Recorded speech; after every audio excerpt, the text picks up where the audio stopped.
Amis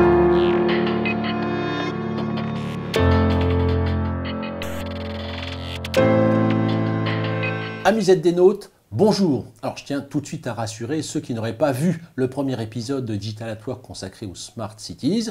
On n'est pas du tout là pour tourner un remake du clip de YMCA. Alors vous allez me dire, mais pourquoi ce très joli casque?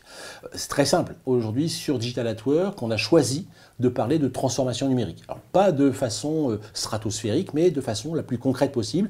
Et on a choisi de donner la parole aux acteurs de ces chantiers de modernisation de l'entreprise, d'où ce très joli casque. Alors, aujourd'hui, l'angle que nous avons choisi d'illustrer, c'est celui d'un secteur d'activité qui lui aussi est en pleine disruption, pour reprendre un terme à la mode, qui est celui de la formation. Et j'ai le plaisir de recevoir Pierre-Marie Drevnowski, qui est responsable des systèmes d'information au campus René Cassin à Lyon, qui est en train de mettre en place un nouveau chantier de modernisation pour donner plus d'agilité et plus de facilité à ses étudiants. Et au service de ces nouveaux usages, eh bien, nous avons de nouvelles technologies et j'ai le plaisir de recevoir Pascal Rabier, qui est responsable des systèmes convergés et hyperconvergents et hyperconvergés chez HPE. Alors je vais commencer par une question pour Pascal. J'ai bien connu les systèmes convergés. Apparemment, j'ai raté la phase des super convergés. On passe directement aux hyper convergés. Alors, pour que tout le monde soit d'accord sur ces termes, Pascal, comment vous définiriez les systèmes convergés par rapport aux systèmes hyper convergés ? Alors bonjour Philippe, effectivement les deux systèmes, convergés et hyperconvergés, font ensemble partie d'une classe qui est définie par les analystes comme étant celle des systèmes intégrés. Quand je dis analystes, aussi bien Gartner que IDC. Et l'ensemble de la classe vise à fournir des produits qui soient des solutions préintégrées à l'ensemble des clients. Ce qui va marquer la différence entre un système convergé et hyperconvergé, c'est simplement que dans un système convergé, classiquement, on avait des solutions, des composants qui étaient discrets à l'intérieur de la solution et donc séparés pour les serveurs, le stockage, le réseau, mais qui étaient livrés pré-packagés. D'accord. Voilà. Et aujourd'hui, le système hyper convergé vont bien plus loin puisqu'ils ont sur une base matérielle qui est commune, très standard, un seul type de composant, les serveurs x86.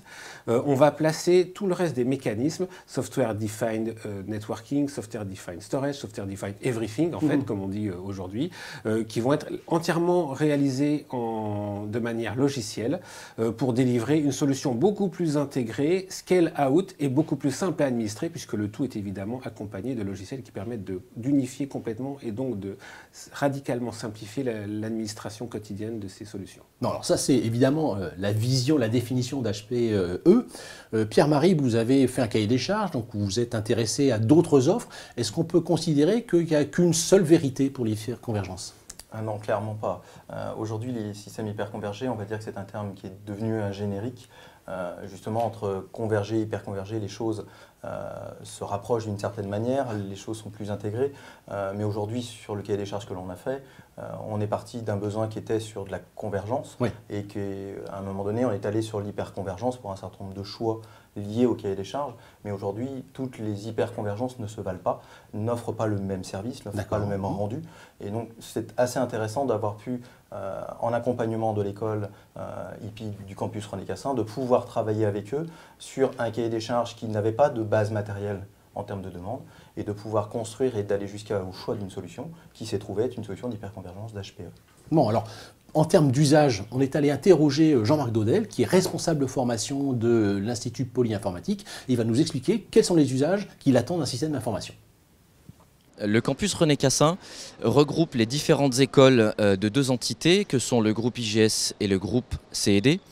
Donc ce bâtiment regroupe différentes écoles qui forment à différents métiers, la communication, le journalisme, le marketing et également l'informatique. L'Institut Polyinformatique, dont je suis le responsable de formation, forme effectivement les futurs professionnels, ou devrais-je dire les professionnels actuels de l'informatique, puisque tous nos apprenants sont en alternance. En tant que responsable de formation, la vision du SI dans le cadre justement de l'apprentissage est finalement très proche de celui de l'entreprise, puisque notre vision du SI est celle d'un outil, et comme tout bon outil, finalement ce n'est pas à l'utilisateur à s'adapter à l'outil, mais c'est à l'outil à s'adapter à l'utilisateur. Et justement cette adaptabilité permet de former nos apprenants par différentes méthodes, puisque voilà, les us et coutumes et les pratiques des générations actuelles et des générations futures vont être amenées à changer. Et notre challenge, c'est effectivement, via cet outil, de pouvoir toujours les former de manière efficace. L'avantage de nos apprenants à l'IPI, d'utiliser cette nouvelle solution, c'est de pouvoir étendre les fonctionnalités qui étaient, enfin du moins, comment dirais-je, les possibilités rendues par un atelier spécifique pour les formations en informatique qui leur permettait de manipuler, de monter en compétence sur les technologies utilisées en entreprise. Puisque nous nous évertuons à l'IPI de ne pas avoir un fossé technologique entre les formations que nous enseignons, donc les produits, et également les produits répandus en entreprise. Cette solution permet vraiment d'étendre cet objectif-là, puisqu'il permet à nos apprenants de manipuler, de monter en compétences, voire même de pouvoir tester dans le milieu professionnel différentes solutions, soit dans le cadre de leur formation, soit effectivement pour le compte de leur entreprise. En quelque sorte, on vient d'avoir un peu le point de vue des métiers sur ces nouveaux usages. J'ai envie de poser la question à Pascal. C'était un contexte d'éducation, de formation. Est-ce que vous vous reconnaissez dans ce cas d'usage?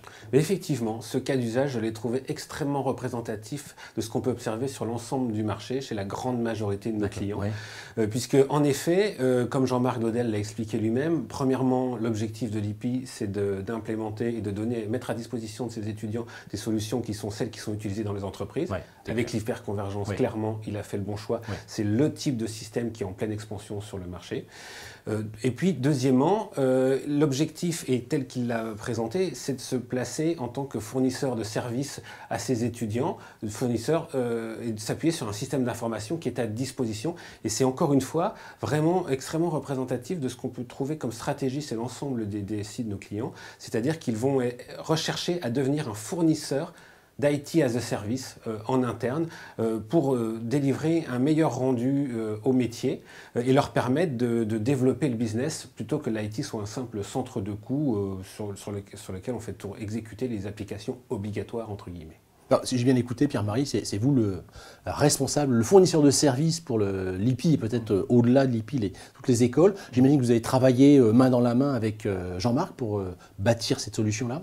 Clairement, aujourd'hui, le fonctionnement du campus René Cassin, on a 24 écoles, 6000 étudiants. Et donc, l'objectif des écoles, c'est de travailler avec nous. On est une SS2I interne dans laquelle ils vont faire une expression de besoin, un cahier des charges, on va les accompagner parce que ce n'est pas forcément facile non plus de faire de la rédaction de cahier des charges, mais l'idée c'est de les aider à savoir sur le marché ce qui peut correspondre à leurs besoins. On n'était pas forcément parti sur du système hyperconvergé à l'origine, on est arrivé sur la solution parce qu'elle correspondait aux besoins. Et c'est vrai qu'aujourd'hui les étudiants sont consommateurs de services. Ils ont besoin de quelque chose de rapide. Quand vous avez un cours de 1 heure ou 2 heures, que vous devez générer une machine virtuelle, il ne faut pas que ça mette 10 minutes, un quart d'heure.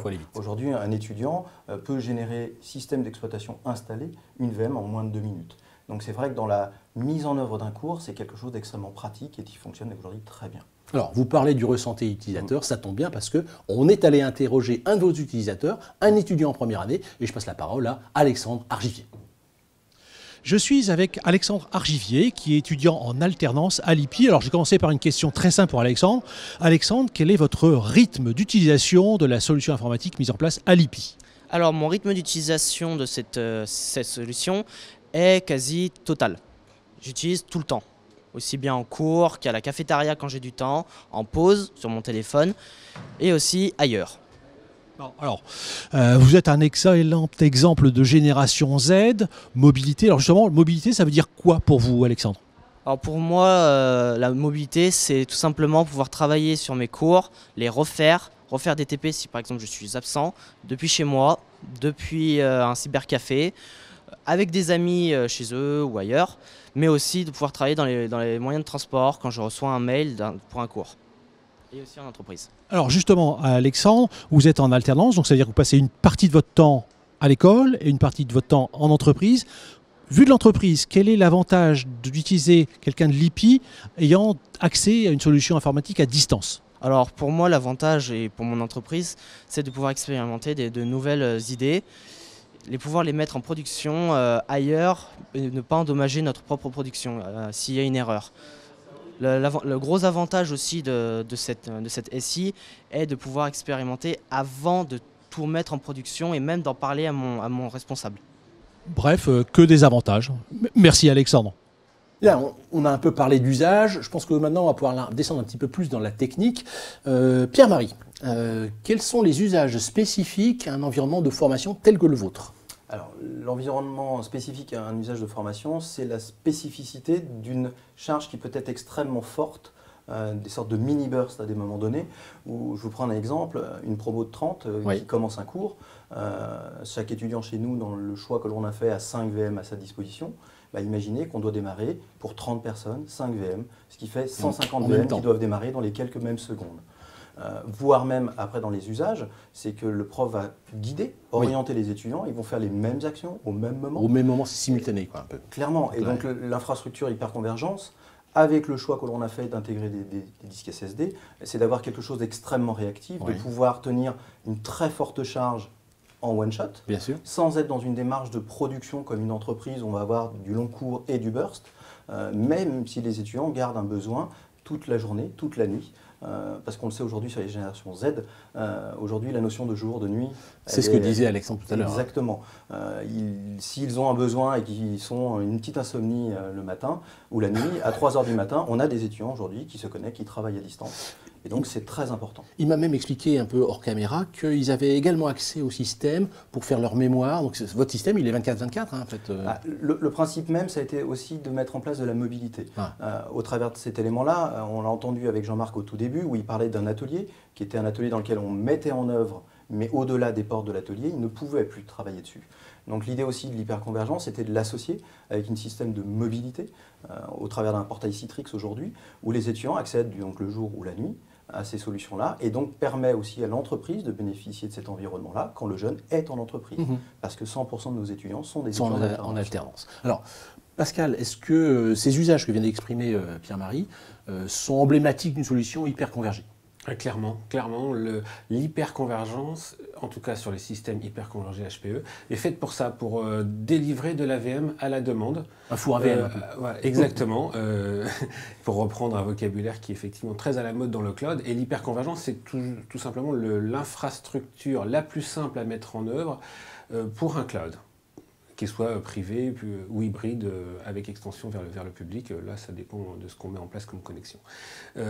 Et ce qui est aussi très adapté, c'est que si par hasard Lippi et Pierre-Marie avaient besoin l'année prochaine d'ajouter des promotions de formation suite à une demande accrue d'étudiants formés, ils pourraient facilement ajouter des nœuds à la solution actuelle de manière complètement transparente, à chaud, et héberger plus de VM en simultané et avoir capacité à délivrer plus de cours. C'est la montée à l'échelle. Voilà, c'est la scalabilité. La scalabilité anglo-saxonne célèbre. Alors, ce que je vous propose, c'est d'aller voir d'un peu plus près à quoi ressemble cette solution hyperconvergée. Alors, voici ma nouvelle architecture d'hyperconvergence. Donc, c'est un HC250 de chez HPE.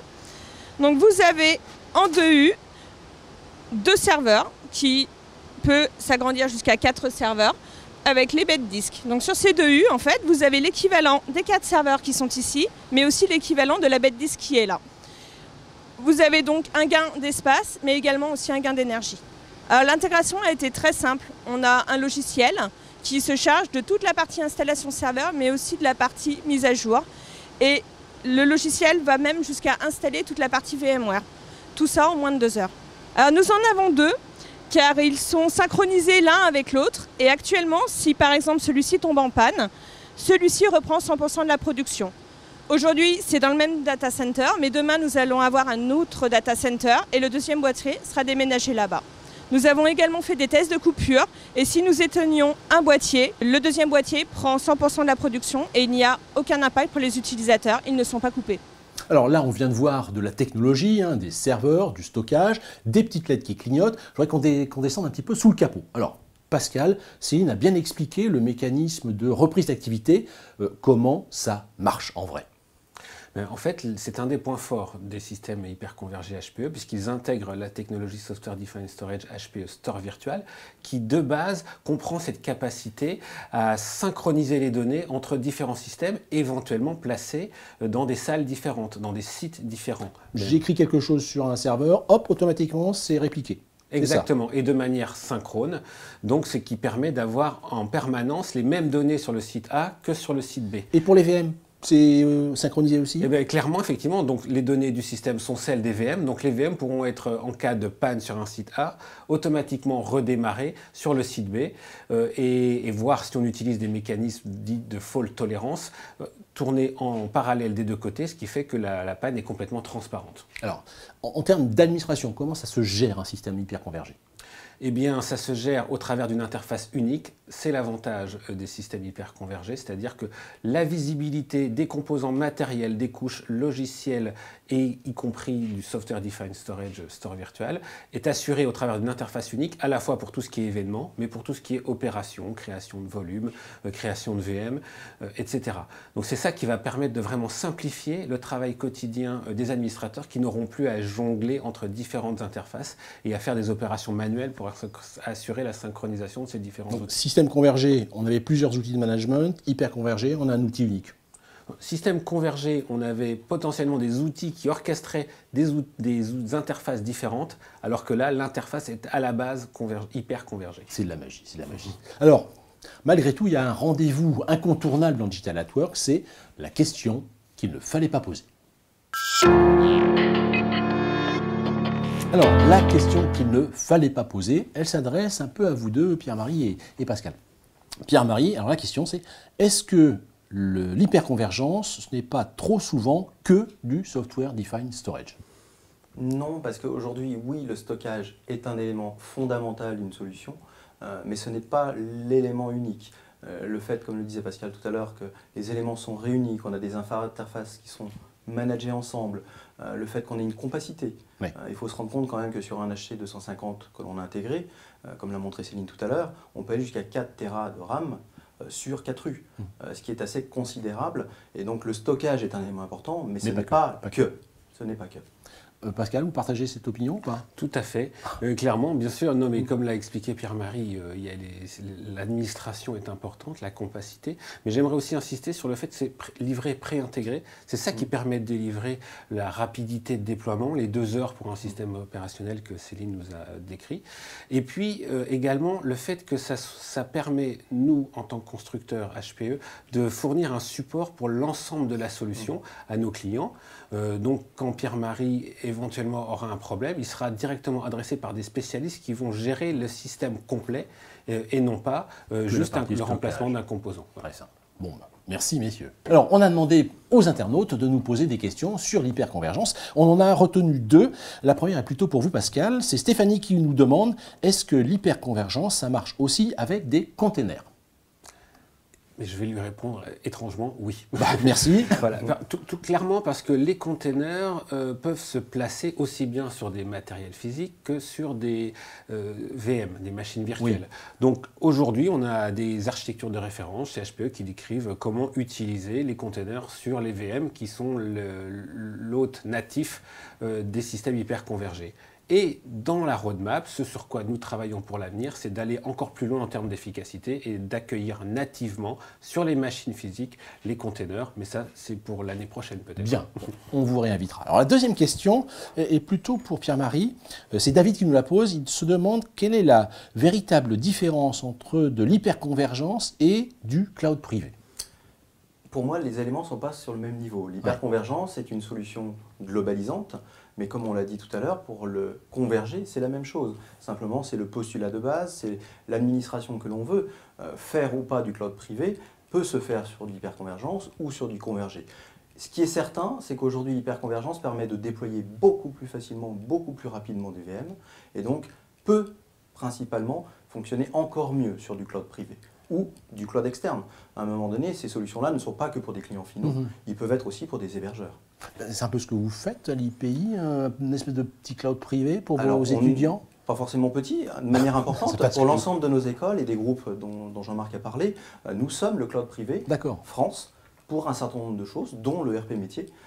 et donc que l'on héberge chez nous, qui aujourd'hui n'est pas sur de l'hyperconvergence, parce qu'on est sur une démarche sur une école pour l'instant, mais on est sur du convergé et qu'on réfléchit aussi, et ce test-là va nous servir de POC pour pouvoir voir l'avenir, est-ce qu'on n'ira pas ou pas sur ces solutions-là, clairement. Merci.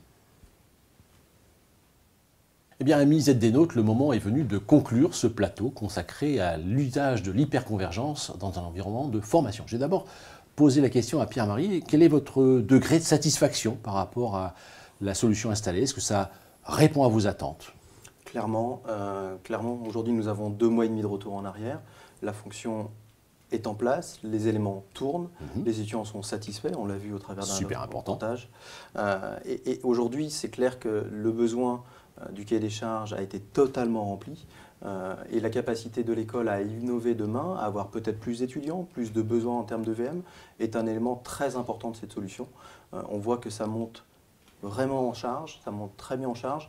Et pour preuve, l'IPI, qui a une déclinaison parisienne, est en train de déployer la même solution pour ses étudiants parisiens. Merveilleux, merveilleux. Pascal, comment se situe l'hyperconvergence dans le portfolio HPE? Au vu de ces résultats, il n'est pas étonnant de constater que les ventes de systèmes hyper convergés sont en pleine expansion sur le marché et qu'il n'est pas étonnant d'ailleurs que l'hyperconvergence se trouve au cœur de la stratégie HPE, Hewlett Packard Enterprise, dont je rappelle que nous nous recentrons en ce moment même sur notre métier historique de fournisseur d'infrastructures hybrides sécurisées pour le cloud. Bon. Donc on est dans le cœur du sujet là.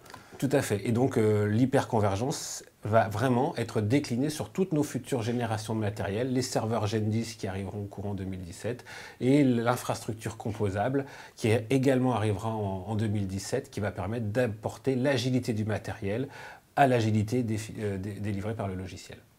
Bah écoutez, il me reste à vous remercier, Pierre-Marie, Pascal, et à donner rendez-vous à nos amis ZDNautes pour un prochain épisode de Digital at Work.